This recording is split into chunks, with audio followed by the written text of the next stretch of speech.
সবাইকে স্বাগত দীপ্ত সংবাদের সাথে রয়েছে দোলা ডলরেস। প্রধানমন্ত্রী তারেক রহমান বলেছেন, স্কুল পর্যায় থেকে কারিগরি শিক্ষা বাধ্যতামূলক করা হবে। আজ ঢাকা বিশ্ববিদ্যালয়ে উচ্চশিক্ষা বিষয়ে ইউজিএসির কর্মশালায় তিনি কথা বলেন। কলেজ থেকে বিশ্ববিদ্যালয় পর্যন্ত ইনোভেশন গ্র্যান্ট প্রদানের পরিকল্পনার কথা জানান প্রধানমন্ত্রী।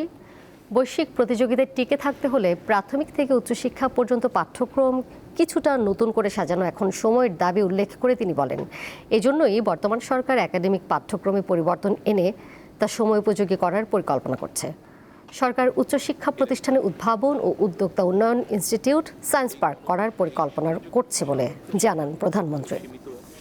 প্রচুর মেধাবী মানুষ রয়েছেন যারা সুযোগ বা সুবিধা পেলে এসেছে।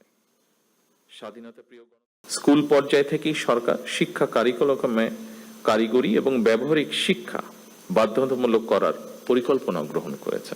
আমাদেরও প্রচুর মেধাবী মানুষ রয়েছেন যারা সুযোগ বা সুবিধা পেলে বিশ্বমানের কিছু করা তাদের পক্ষে অসম্ভব নয়। মেধা পাচার রোধ করে মেধার বিকাশ, মেধা লালন করে আমরা ভবিষ্যৎ চ্যালেঞ্জ মোকাবেলা করতে চাই একসাথে। সাবেক বিচারপতি এবিএম খায়রুল হককে আজ আরও 2 মামলায় জামিন দিয়েছে হাইকোর্ট।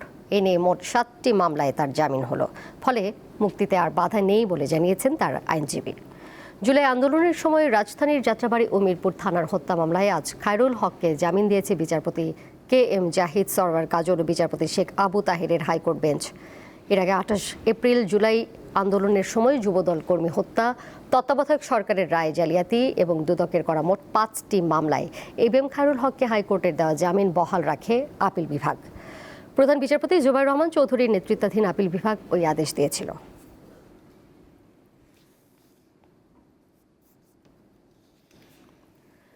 হামের সংক্রমণ ও টিকার সংকটের কারণ খতিয়ে দেখতে আন্তর্জাতিক বিশেষজ্ঞদের সমন্বয়ে তদন্ত কমিটি গঠন করা হবে বলে জানিয়েছেন প্রধানমন্ত্রীর তথ্য ও সম্প্রচার উপদেষ্টা জাহিদুর রহমান। আজ সচিবালয়ে সরকারের কাজের অগ্রগতি নিয়ে এক ব্রিফিংয়ে তিনি কথা জানান। জাহিদ বলেন, হামের কারণে 4 শতাধিক শিশু মারা গেছে। এটি বড় বিষয়।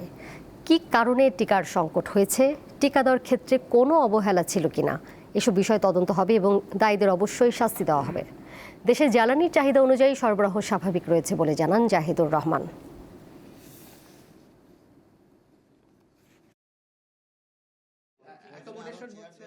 এটা একটা মাঝামাঝি জায়গায় হয়তো আসার স্কোপ আছে, কিন্তু এটা বিএনপিকে ভোট না, হামের যে সংকট হলো, যে ডিজাস্টার হলো টিকা নিয়ে, এটা নিয়ে একটা তদন্ত কমিটির ব্যাপারে আমি ব্যক্তিগতভাবে মাননীয় প্রধানমন্ত্রীর সাথে কথা বলেছি। খুবই ক্রেডিবল একটা তদন্ত এটার হবে এবং সেটার প্রসেস চলছে, যেখানে শুধু বাংলাদেশ না, আন্তর্জাতিক বিভিন্ন সংস্থাকেও ইনভলভ করে কাজ করার চিন্তা ভাবনা হচ্ছে। আমি নিজে মাননীয় প্রধানমন্ত্রীর সাথে এই ব্যাপারে কথা বলেছি। জাতীয় সংসদের বিরোধী দলীয় নেতা ও জামায়াতে ইসলামীর আমির শফিকুর রহমান বলেছেন, কৃত্রিম সংকট তৈরি করে দ্রব্যমূল্য বাড়ানো হচ্ছে। এজন্য মধ্যস্বত্বভোগী ও চাঁদাবাজদেরকে দায়ী করেন তিনি। সকালে রাজধানীর মিরপুর শাহ আলী পাইকারি বাজার পরিদর্শন শেষে কথা বলেন তিনি। বাজার নিয়ন্ত্রণে সরকারকে উদ্যোগী হওয়ার আহ্বান জানান শফিকুর রহমান। দ্রব্যমূল্য ও বাজার পরিস্থিতি স্থিতিশীল রাখতে সংসদে এবং সংসদের বাইরে বিরোধী দল সোচ্চার থাকবে বলে জানান এই নেতা।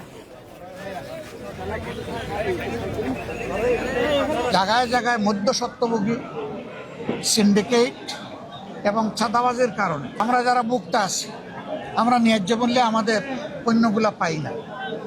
কৃষক তার উৎপাদিত মূল্যের ন্যায্য মূল্য পায় না, মাঝখানে অন্যদের পেটে ঢুকে যায়। আমরা ওটা ভাঙতে চাই। কোন দিন ভাঙতে পারবো আল্লাহ ভালো জানে, কিন্তু আমাদের লড়াই শুরু হয়েছে, এই লড়াই চলবে, আমরা থামবো না। বন্যায় ক্ষতিগ্রস্ত কৃষকদের সহায়তার উদ্দেশ্যে 3 মে থেকে ধান সংগ্রহের কার্যক্রম শুরু করেছে সরকার, কিন্তু খাদ্য বিভাগের নীতিমালা অনুযায়ী ধানের মান ঠিক রাখতে পারেননি চাষিরা।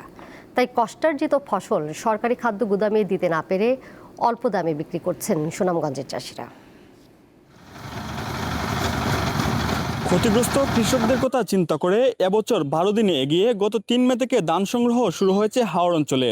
সরকার ধান সংগ্রহ শুরু করলেও এই ধান নিয়ে চরম বিপাকে রয়েছেন কৃষকরা।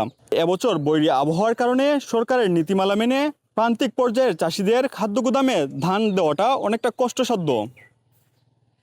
খরচ তো 1000-1500 টাকা হামলা খরচ গেছে, তো কৃষকরা তো হামলা খরচ আর কি আর পুষেন না গিয়া।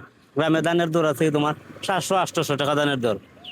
এই যে ধান ফাইনে নেওয়ার কারণে খামলার অভাবে আমরা ধান কাটতে হয়েছে 1000-1200 টাকা রুজ দিয়া, কিন্তু বেচতে গিয়া এখন আমরা যে ক্ষতিগ্রস্ত 800-850 টাকা মন, তো এইটা আমরা ফুসাই কেমনে? বেশি, কিন্তু ধানের দাম তো কম, তো আমরা কিভাবে আমরা এই ফুসাইতাম গিয়া মনে করো, কোনো বাইতে ফুসাইতে পারি না। দুইটা ধান এই জইছে, কিছু ধান এই গেরাটের আইয়া গেছে, এরপরে বালা ধান যেটা আছে এটা লেবির যারা কিনা নেয় এরা 800-900 এমলা হয়। এবছর জেলায় 21,349 মেট্রিক টন ধান সংগ্রহের লক্ষ্যমাত্রা নির্ধারণ করা হলেও এখন পর্যন্ত মাত্র 152 মেট্রিক টন ধান সংগ্রহ করা হয়েছে। প্রতি বছরের মতো এবছরও সরকার বোরো সংগ্রহ 2026 মৌসুমে কৃষকদের কাছ থেকে সরাসরি ধান সংগ্রহ করার লক্ষ্যমাত্রা ইতিমধ্যে আমাদের সুনামগঞ্জ জেলায় প্রদান করেছেন। আমাদের লক্ষ্যমাত্রা 21,349 মেট্রিক টন। গতকালকের পর্যন্ত আমরা 152 মেট্রিক টন ধান আমরা সংগ্রহ করছি। খাদ্য গুদামে দিতে না পেরে খুব অল্প দামে স্থানীয় ফরিয়াদের কাছে বিক্রি করতে হচ্ছে ধান। কৃষকদের প্রত্যাশা, এই নীতিমালায় কিছুটা শিথিলতা এনে কৃষকের পাশে দাঁড়াবে সরকার। জাকারিয়া আহমদ, দীপ্ত সংবাদ, সুনামগঞ্জ। অভিনেতা ও নাট্য ব্যক্তিত্ব আতাউর রহমান মারা গেছেন। গতরাতে রাজধানীর একটি হাসপাতালে তার জীবন অবসান হয়। তিনি 10 দিন লাইফ সাপোর্টে ছিলেন। আতাউর রহমানের বয়স হয়েছিল 85 বছর। তার পরিবার জানিয়েছে, 1 মে বাসায় পড়ে যাওয়ার পর এই অভিনেতার শারীরিক অবস্থার অবনতি হয়। তখন থেকেই তিনি হাসপাতালে লাইফ সাপোর্টে ছিলেন। সোমবার দিবাগত রাত 1টায় তার লাইফ সাপোর্ট খুলে দেওয়া হয়। বাংলাদেশের সাংস্কৃতিক অঙ্গনে বহুমাত্রিক পরিচয়ের অধিকারী আতাউর রহমান। তিনি একাধারে নাট্যজন, অভিনেতা, মঞ্চ নির্দেশক ও লেখক। ঢাকা বিশ্ববিদ্যালয়ের মৃত্তিকা বিজ্ঞানে স্নাতকোত্তর আতাউর রহমান নাগরিক নাট্য সম্প্রদায়ের অন্যতম প্রতিষ্ঠাতা। তিনি 21 পদক ও স্বাধীনতা পুরস্কারে ভূষিত হয়েছেন।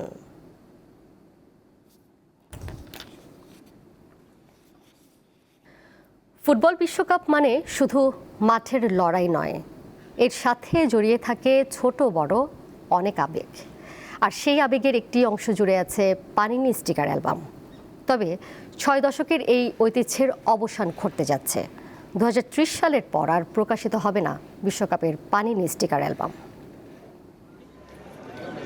1970 সালে মেক্সিকো বিশ্বকাপ দিয়ে যাত্রা শুরু পানিনির। ইতালির প্রকাশনা প্রতিষ্ঠান পানিনি তখন থেকেই ফুটবল বিশ্বে তারকাদের তুলে ধরেছে ছোট ছোট স্টিকারে, যা আঠা দিয়ে অ্যালবামে লাগাতে হয়। উত্তর কোরিয়া কিংবা প্যারাগুয়ের মতো দেশের ফুটবলারদের সঙ্গে অনেক সমর্থকের প্রথম পরিচয় হয়েছিল এই স্টিকারের মাধ্যমেই। ছোট ছোট স্টিকারে ফুটবল তারকাদের তুলে এনে ভক্তদের মাঝে তৈরি করেছিল ভিন্ন এক উন্মাদনা।